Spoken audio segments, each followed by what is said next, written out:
we're really privileged and lucky to have 3 speakers join us. So this is under the kind of the umbrella of having a panel of sort of graduate or recent graduate young entrepreneurs who have started their businesses and talking about the kind of key learning and the experiences that they have had in the context of kind of creative business development. So I was just saying, Paul, that I kind of got a little bit of spiel about all of you. I hope this is accurate. So we have Vince, who's going to kick off, who is founder and director of South Blessed, a community media channel, studio network, and Crown Root Publications, thank you, which is a transmedia production outfit. Is that all right to call it that? Yeah, good. So Vince started his first company at 15, yeah, and your goal was always social change through business ventures. Excellent. So you worked with BBC, ITV, Channel 4 as an independent producer, and was a research partner with the O.I.L research project at the Digital Cultures Research Centre that I was involved in, and was a mentor to our Transmedia Innovation Pilot Project. Okay, so Paul Archer. So Paul, you're co-founder and chief mischief maker, of the Daredevil Project, so a tech events company and specialising in mobile social games played in the real world. And, this is impressive, a double world record breaking adventurer and writer. So we'll hear more about that, I assume, very soon. Okay, and Richard Wilson of Mobile Pie. So you're company director and founder. So Mobile Pie being a mobile games development studio. Excellent. So award-winning games and entertainment studio, and you've developed apps for clients such as CBeebies, BBC, Channel 4, Nokia, Samsung. That's right. Yeah, big names. So, yeah, you're all very welcome, and thank you very much for coming and talking today. So at this point, I shall hand over to you, Vince. Thank you. So when I spoke to Emma about what it is that I was meant to be talking about today, it kind of seemed to revolve around opportunities and challenges as somebody who runs their own creative business. So all I'm going to do in this presentation is go down my route, which has led me to where I am now, state the opportunities and challenges that I had, and for everyone to extract what they want from it at that point. So the very start of my journey started here at 5 years old. I was living in London. I was born in London, and you know, if people older than me consider themselves the kind of like Bugs Bunny generation, then I'm kind of like the Nintendo, Sega kind of generation. That's what I am. So the first thing that my mum tells me that I told her that I wanted to do was create stories for animations and games, and that was after getting a Mega Drive. So that was the kind of initial creative bubble. So that's where my journey starts off. It starts off as a creative. This is 2 glasses. Yeah, see, I was also a fashion designer, just setting trends beforehand, so. So at this stage, the opportunities was time to create, and I look back at these times quite fondly.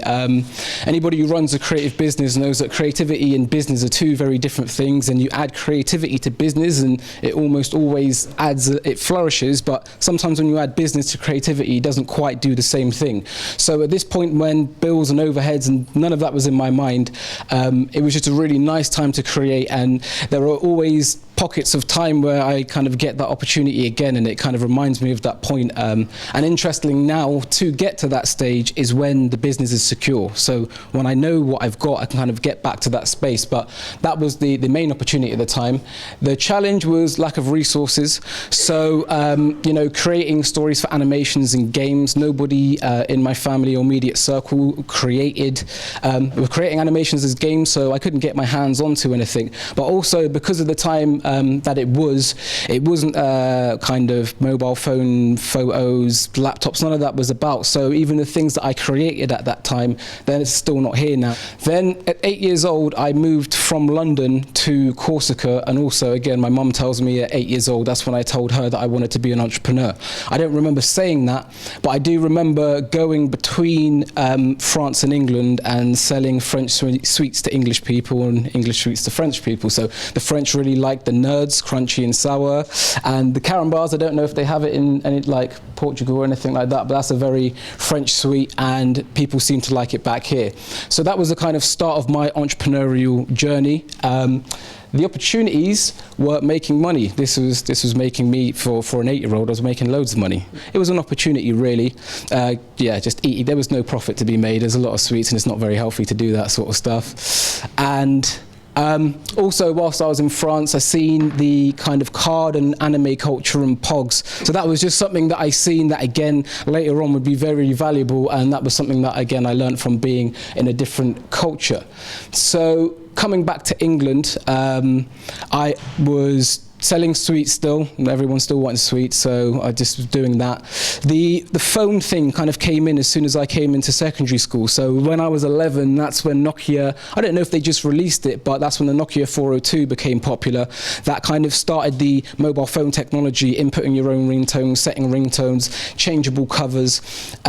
So I made money off selling old phones, new phones, swapping them around, but I was also where I kind of started messing around with technology a little bit, so I wouldn't dare try and open my Game Boy or anything like that, but with phones that I just bought off someone for a tenner, I'd start opening it up, so that was fun. And also Pokemon, I made thousands of pounds off that, and that was kind of from the previous knowledge. So again, it's all about what's going to become the new thing, and having information on what might possibly become successful. So that was, I suppose with the Pokemon thing, that was probably the first time that I was like, oh, I've already seen this before in France, so I'm going to spend my money on it, and I know I'll make my money back. And then it worked. And so all the adults around me were, again, like, oh, that was pretty interesting. Keep doing what you're doing.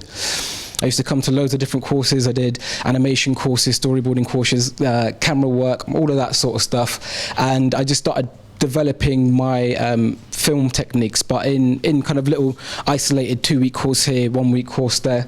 But that all amalgamated to me starting my first company at 15 years old with 2 friends. So now I can look back and see that it was a transmedial company. I was doing the film. My friend Patrick was, he was a writer essentially, and my friend Guido, he's a music producer. So we kind of formed this unit, and we wanted to, help all the young people around us. So the opportunities were running a limited company at that age. So as well as kind of finding out all the nitty gritty at the time, I also found the value in the name, and when kind of people sometimes just start up companies just so that they can say they can start up a company before having it, because that's kind of what we did at the time. But because we were so young and we had a registered company, it also meant that people took us seriously.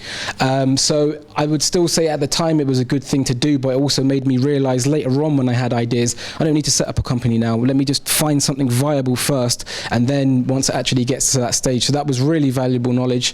Effects on my community, that's always kind of been the aim, and by actually setting up a company, again, people look as a company, they engaged. We got a lot of things out of it, like I was saying, connecting with mainstream media and universities and stuff like that, and then the community coming around into the things that we were creating, and then they're being output on the other side as well. So that was probably one of the major things about it. And trying out ideas in expanding markets. So this time I'm 15 years old, so we're talking like 2004.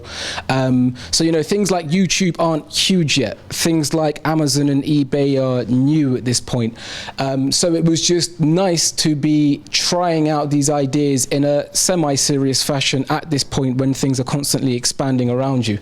The challenges itself were the expanding market though. So for instance, we created a website which was basically about creating profiles for people, showing what talents they had, show if they had a lot of musicians around us, so we were putting that up. And then 6 months later MySpace came out, which completely just rendered it pointless. Obviously it was a much bigger, better, cleaner system. So the very same thing that was the opportunity, which was the same thing that kind of kept on biting us, because people in America quite a lot of the time would be like, oh, we've done it 1,000 times better. So I ran that company for 5 years, but at a certain point halfway through, I did actually get some jobs outside of the industry, and all the jobs that I've ever had have been either like just door-to-door kind of face-to-face sort of things. So I just thought it was worth noting, because if you are planning on running your own company and you do end up doing other jobs, it's probably worth identifying what skills you're going to be able to get from those, and that's something that I only figured out in hindsight. So work ethic, I learnt my work ethic through doing these sorts of jobs. So at a certain point I was kind of in those pyramid scheme management kind of things, and I was working 6 days a week, 10, 12 hours a day, and rain, sleet, snow, and I bring that work ethic into what I'm doing. So I was doing that just for the sake of money and being able to get by. But so then I created a platform, which basically what it was a platform where you could take multiple YouTube accounts and then put them onto one website and then essentially break them down into genres and specific locations. So this went from documentaries to kind of political minded stuff, but then as a platform for the community, I wanted to promote what they wanted to promote, and quite a lot of that was music based. So we ended up with a kind of 1/3 to half music promotion, so music videos, interviews with artists, freestyles, and that sort of stuff. This is the artwork for the new comic that I'm making, which I'm going to be making an anime for. So I've just got back from Japan and I'm in the middle of sorting that out. So once I've got my first anime made, that means I'll be able to do the exact same thing with animation, and then hopefully 12 months after that we can do something similar with games to be able to do it. So the last thing before it rounds up, Emma also asked me to say any trends that I thought kind of ran through what we were doing, and for me the biggest trend is that I've seen, and I'm kind of glad that Dick mentioned it beforehand, is being authentic. So it might kind of sound like a sort of metaphysical, spiritual kind of thing, but it just has practical implications. So just as a quick example before it finishes, I've got a friend who's got an app, and the app is basically designed to get young people to go outside.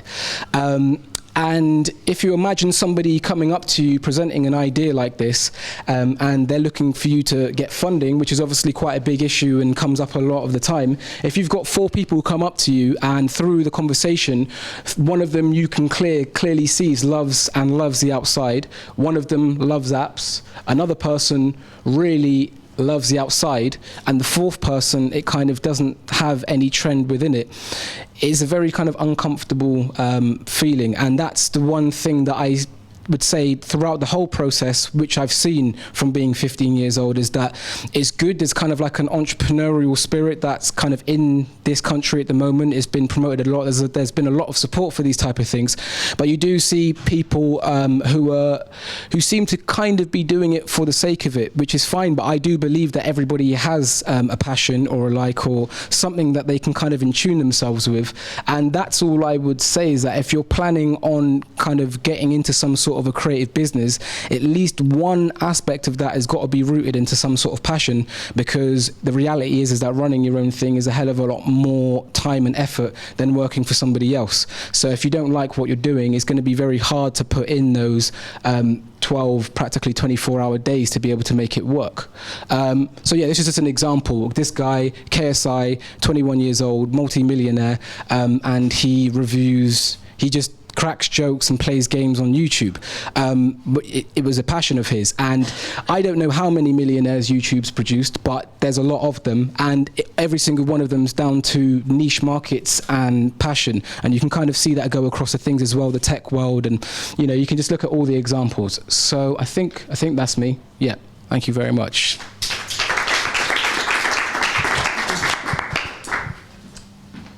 Fabulous, thank you, Vince. So if you don't mind, we'll kind of hold questions and comments to the end until everybody's spoken, and then we'll have a kind of time for that.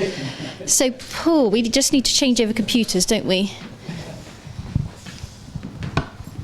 I guess my story starts, I managed to wangle my way into a position as a sales and marketing manager for a startup that a guy I knew was developing whilst I was studying at university. And I went there, I spent a year and a half, took the time out to help him launch that, which was a really great experience. I sort of learned at his feet and sort of really understood the way it was running a business. Basically, it was a graduate headhunting technology, which they launched, which I helped them launch along with a team of about 6 of us. And it's now doing really well. I think it's the largest in the country, which was great. But I finished that to graduate and to carry on with it. As you heard earlier there, probably the biggest thing I'm known for would be the stupid taxi expedition that myself and 2 of my mates sat in a pub whilst we were studying and thought it would be funny to try and break the world record for the longest ever taxi journey. And so we went on eBay and we found a taxi for 1,300 quid, which was other than planning at the pub, was the second error that we made there, because it was a horrible, rusty car that fell apart at every single turn. But we set off on our little adventure, tried to drive to Australia, and had a fantastic adventure the whole way. It was just myself and my 2 friends, and just getting up to scrapes and getting into things that we'd never have expected. We went a really long route, as all good taxi drivers do, and we ended up going basically all the way up to the Arctic Circle in Finland, through Russia, where we got arrested, and then we dropped down through Europe, through Turkey, into Iraq, Pakistan, Iran, where we got in trouble with the secret police and ended up getting deported, which was quite dodgy. The expedition almost ended there, but one of the other guys managed to get this car across whilst I was in another country, and I flew and met them in Pakistan. Through there we went to India, Nepal, Tibet, China, Southeast Asia, and it was about there that we were running out of money. Things had been delayed by a lot more than we thought, and we weren't sure we were going to make it to Australia, which is our dream. We'd actually been lucky enough to pass the limit for the world record for the longest ever taxi journey when we were in Tibet, and a couple of days later than that we actually drove the cab, again another foolish thing, but all the way up to Everest Base Camp, where we were where Guinness allowed us to have another world record for the highest ever taxi journey. Which was a lot of fun, but the whole thing fell apart. It was about 100 kilometers off-road each way, and we came back with just barely a car by the end of it. So it was about that point when we were in Southeast Asia, running out of money, barely able to make it to Australia, or in fact actually probably not going to make it to Australia, where we got approached by a random sponsor who challenged us to not just stop at Australia, not just to stop at Sydney, but to go the whole way around the world, and then he would pick up the tab for it. And we thought, well, we could go and get real jobs, or we could carry on this great adventure, and so that's what we did. We drove across the States, where we started getting a bit of a following. There was a bit of a press started following the idea, because they just liked the idea of a bunch of guys in the pub getting a taxi, end up in America having driven the whole way there. So that really kind of started hit off there, and we were on lots of shows, and actually one day ended up finding ourselves on the very front page of the Wall Street Journal. And then after that it just kind of sort of snowballed. We eventually got back to London and had a big arrival ceremony when we got into Covent Garden, and were invited to drive in the Olympics closing ceremony with the Spice Girls. So if you remember those guys dancing on top of the black cabs, that wasn't me. I was driving the taxi next to them. But you know, it was all right. It was kind of cool. But again, this was something which sort of started off just something we did for fun. But it was about coming back from that was where things really changed. It was like, well, how do you follow that? We'd all worked all the way through just to earn the money so we could actually go off and do this trip.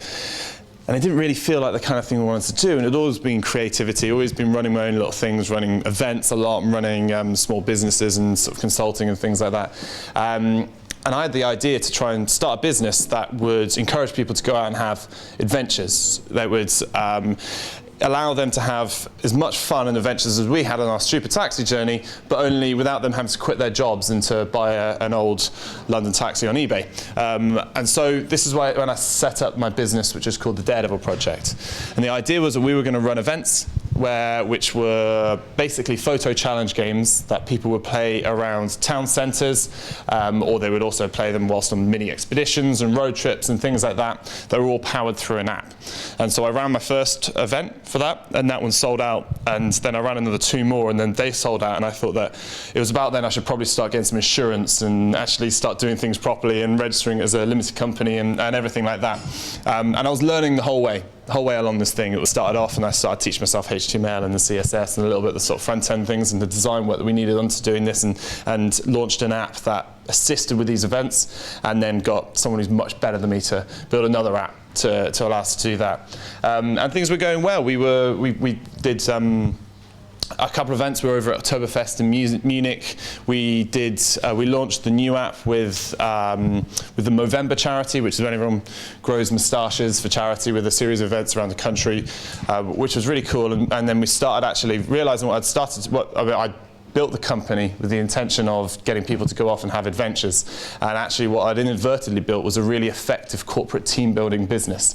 And we started getting like people playing this as their corporate team building events. And they were great, you know, they made a lot more money than just selling tickets to people to get them to adventures. But it wasn't really what I'd set out to do. And I found myself I would be in a rut for the next God knows how many years running corporate team building events, which is pretty lame, to tell you the truth. And then it was sort of a few months before that, about sort of 5 months before that, I was invited to join the Pervasive Media studio here, which is this building here, for 3 months, and I'm still here now. So don't tell them yet; they might kick me out. They haven't realised yet. But and that was the thing that really kind of kick-started everything and ramping up, and started being introduced to a load of people who could help and assist it, who could advise. And one of those people put me forward for something called the Web Start program, which was a program for technology businesses. They would put a small amount of investment in for you to build your tech business, and then see if you can get more investment after that, and they would advise you, and there's lots of people to assist. And although I already had an existing business, they said, well, why don't you put that on ice for a bit, and we see if we can turn what you're doing into a scalable consumer business. And so that's what I did. Again, wasn't too enamored by corporate team building, so started doing this. And we wanted to try and take this idea of these photo challenges that people were playing at events, and to put them in everybody's phones all over the world. And that's how we came up with the product Jewel, which was Easter last year, I think it was around then. And so this was a completely different product to the one that I'd built, and product to the one that we were doing. We had to start off from scratch. So although you heard Richard was mentioned, he's got some pretty high-profile clients such as Nokia and was it Samsung, but he did neglect to say that the Daredevil project is probably his best client, the largest and most important. Richard was really good to help us build a prototype for it.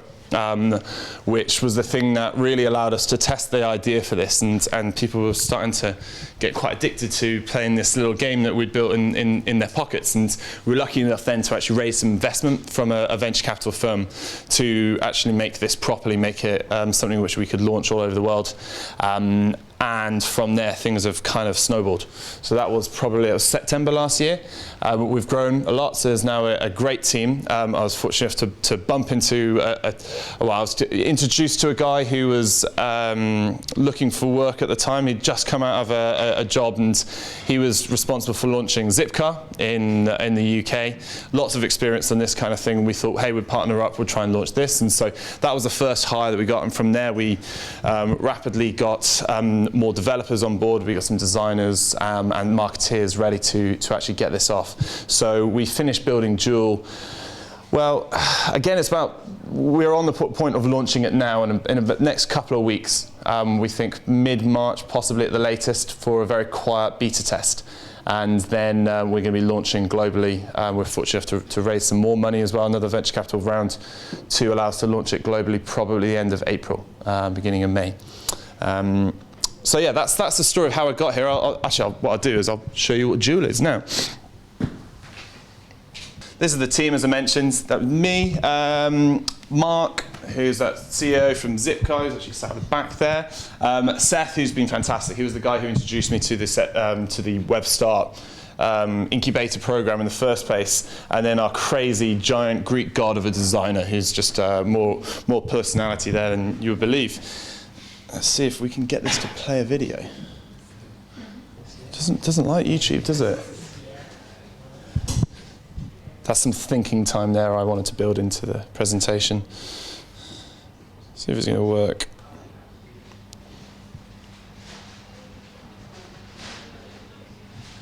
It's probably because I've got so many tabs open, to tell you the truth. Let's give that another go.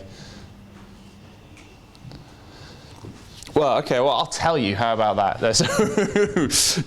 Joule is it's a photo pairing app. So it's built around the whole idea of one word and two images that you must choose between. So basically, this could be one that I've taken and I can send to you, that you respond with your own one, or it's two images that I send to you. So maybe it's this outfit. Shall I have tea or coffee? So instead of having a simple feed of images that you can just like or comment on, like you would do on your Instagrams and things like that, Joule is constantly asking you to give your opinion on things, this or that, all the while through. And that at its very core is what we want to do with it. Oh, things might be happening here. Hey!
We built the whole idea around allowing brands as well to use that as an advertising platform and interact with their fans in a unique, different way, which is one of the ways that we make cash out of it. So there you go, that's Joule there. I think that kind of sums it up quite nicely in terms of what the product is and everything like that. Okay, so thanks for having me. I'm Richard from Mobile Pi. I thought I'd do this talk quite practically sort of minded. So I've put together 10 things I wished I knew when I set out just over about 8 years ago now. So hopefully some of these might help when you come to set up your own companies. So about 8 years ago, I set up a company called Mobile Pi with my friend Tom from university. So we both studied computer science at Bristol University. We now, fast forward 8 years, we've got a team of 12 people across 2 studios in Bristol and Stockholm. And we essentially make games and entertainment for mobile platforms. And we do everything in-house. So that's everything from programming, project management, design, QA. We do work for our own properties, we do client work.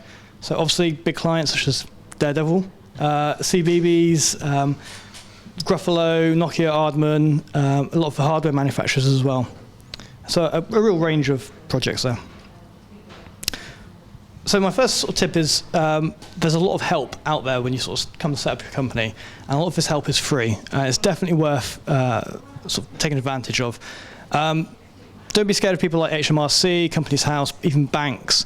They all have a lot of support they can offer you, and it won't cost you a penny. So just talk to as many people in those situations as you can. If you have any questions, just ask them. They're there to help, really. In terms of maybe more monetary help, there's some good organisations, UKTI, Trade and Investment, maybe not to begin with, but certainly for export and looking at different markets, they're very useful. And Creative England, who are based in Bristol, so they're definitely worth chatting to. On the legal side of things, about contracts, one bit of information I definitely recommend is be careful what you sign. Sometimes it might be tempting just to sign contracts because there's a large value associated with it, or you don't want to annoy a potential client, but never ever sign anything without taking it away to read. If you do turn up to a meeting and somebody gives you a contract to sign there and then for NDA, just walk away. They're probably not worth doing business with. And you can also get standard contracts and NDA, so don't feel that you need to hire sort of lawyers and legal departments to put together what you might be using day to day. You can get a lot of stuff off the shelf. Third sort of tip is to make sure you find a good community to be involved in. So when we started, the PM studio was just starting, so we quickly sort of associated ourselves here. This is where we had our first sort of office desk space, and it's really helped us. We obviously still come back here, still know loads of companies involved in it. A term that some people like to use is frenemies. So be friends with your rivals, essentially. You never know when it's going to help, and it just makes doing business so much easier. Again, sort of in Bristol, PM Studio is a great place, watershed. I think this helped all of us here, having this sort of community. For my particular field, Bristol Games Hub is really important. There's going to be other communities in different cities. So in Stockholm, we're involved in something very similar as well. In terms of how you price yourself, this is quite a practical one. It will vary depending on what your business is. But make sure you price yourself at a level you're comfortable with. Don't be too tempted to discount, because essentially it will come back to bite you. An easy way to work out what you should price yourself at is to calculate how much you'd like to earn a year and then essentially divide it by the amount of time you'd like to work. Obviously it gets a bit more complicated as you start getting staff and other overheads, but it's a good place to start. Make sure you keep an eye on current legislation and law. These things do change and you have to keep an eye on it.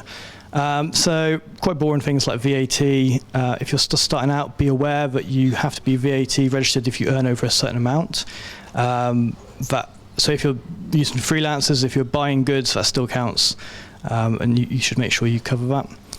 Things like national insurance, your health and safety requirements. Soon you have to deal with pensions if you set up a company and have employees, and your insurance. So these are all really quite dry and boring things, but you need to deal with it. So, my view on business plans are I've never actually written one for a company. That is a little bit odd, and I realise that if you do want to raise investment, get a bank loan, you really do need a concrete business plan. But our industry moves so quickly, so all the time. It changes on a month-by-month basis. But if I was trying to forecast where the industry is going to be in a year's time, I might as well just go get a job as a consultant at Google, because they don't know either, really. It's impossible to forecast those sort of things. So instead, we tend to rely on doing constant sort of SWOT analysis. So that's strengths, weaknesses, opportunities, and threats. Just taking a sort of a pulse of the company at regular intervals. But linked to that, just to drive home the fact that when you're running your own company, it doesn't matter how much money you're about to make, it matters how much money you have currently in terms of paying your bills. So cash flow is the most important thing when running a company. I would always recommend you keep about 3 months operating costs as a buffer. Might sound a lot, but the number of times it's needed, just as, some projects might overrun, clients might pay late, you still have to pay your bills and your overheads and your staff. Talking of staff, when it comes to hiring, it's a very difficult area, it's a very tricky area. Your first employee is a really important milestone, and it will probably be the trickiest hire you ever make, because that first employee really does help sort of cement the culture that you're building. Some advice I've heard and I sort of agree with is you should hire when it hurts. If you hire too quickly, you're going to find yourself with, again, massive overheads to pay on a month-by-month basis. And it is hard. You can't just drop someone. Obviously, full-time employees expect some sort of job security. So consider taking on employees versus freelancers. Obviously, freelancers are on a more sort of temporary basis. There are certain legislation you should be aware of. You can't employ a freelancer for too long on a particular project. They're then counted as an employee, and the government will come hunting down national insurance contributions.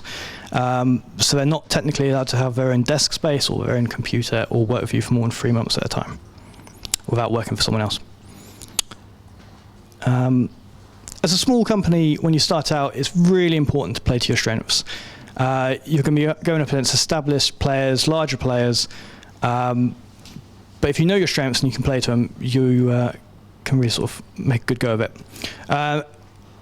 Obviously, that's going to depend on what your business is, but as a small company, I think Your advantages are you're agile. You should be taking risk when you have no or very low overheads. You really should be making, a risk that goes wrong won't damage you as much as a larger company. And you can pivot easy. You can change your business model, your market very, very quickly compared to a larger company. And the last one, a little bit cheesy, I'm afraid, but you need to believe you are the company. And as a sort of a founder of the company, you need to trust your judgments. When you do make decisions, make them, don't rush them, but once you've made them, move on. Otherwise, you're just wasting time fretting about various things. Make sure you know your strengths and just be aware there's a lot of help out there for your weaknesses. That was it.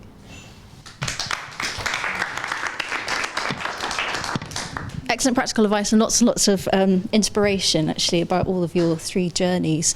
So at this point, we can open it out to you guys. So does anybody have questions or comments for the panel that they would like to put forward?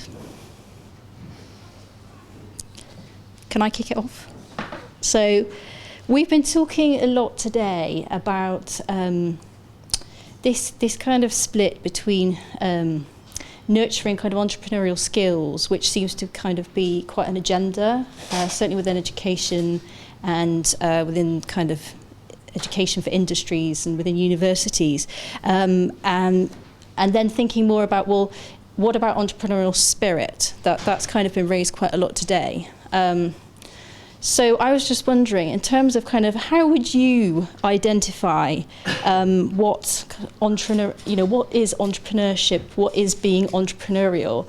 Are there any kind of particular kind of characteristics? I just think for me, it's just somebody who's taken an attempt, if you know what I mean, because I believe that a lot of people have ideas. So, you can sit with a group of people and loads of people will have like an idea of what should happen in a film or what will go on, but then some people go and try and make TV series, and if they're successful, they might be called entrepreneurial. So I think for me, that's the only real difference, because I think that everybody's kind of got it in them, but because some people actually take actions, it gets noticed and is given a chance to flourish. So maybe if people or like organisations or whatever kind of scale down what they consider an attempt, or didn't just wait for somebody to necessarily make money or become successful or go viral with it, and they just appreciated an attempt at something, then maybe they might be able to, nurture things from the very early beginnings and catch somebody right at the beginning of something and give it,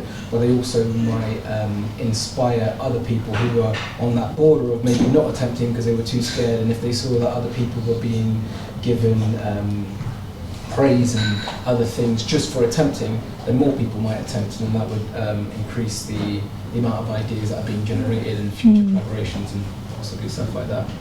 Okay. Maybe. All right, thank you. Paul? Yeah, I do agree on the attempt side of things. I think it's about having the guts to try, because actually start a business or any kind of venture, the hardest bit is doing it, is starting it. But I think I would disagree on the idea that everybody's an entrepreneur. I think that there's people who are entrepreneurs will always be entrepreneurs. I don't think if there's any kind of particular skill set that's required for it, as much as it's just a personality type that people, doesn't matter if you're outgoing or you're very introverted or whatever you are, I think this is on a different spectrum completely. And similarly, in the same way that if you're building a good team, you want people from all around. You want people who are great salespeople as much as you want really good strategic thinkers and everything else. I think that not everybody falls into that sort of entrepreneurial sections. You need other people to make up a great team as part of that, and if there's too many entrepreneurs in the team, then you're not going to get very far. Yeah, I completely agree with that. I think it sounds common to all of our stories. We all sort of knew we were creating things at a young age, an early age, and I really see entrepreneurship as being some very creative role. It's interesting you sort of talk about in America. They don't really consider you to be an entrepreneur until you've failed at least once. Over here we're a bit more reserved, and perhaps we see, if your company goes under and you start a new one, that's a bad thing. But in America, it's not. You learn so much more from that.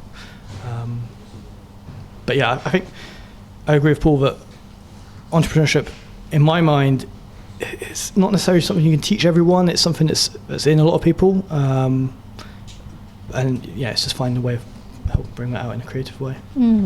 Okay, thanks. I have a question. I thought it was extremely helpful, the 10 thing I should print it or tattoo it on your arm or something like that. There are some things that are totally counterintuitive, you know. Hire a expensive lawyer and don't make a business plan. So I think I wouldn't even make a SWOT analysis, actually, because you always end up doing things that somebody else is doing or trying to do it. If you want to do something spectacular new, you probably don't want to do a SWOT analysis. I've done so many, and I'm not too happy about it. But the thing with a lawyer, I heard it from others, actually, that they say the first thing you do, hire a lawyer. It's what can go wrong then?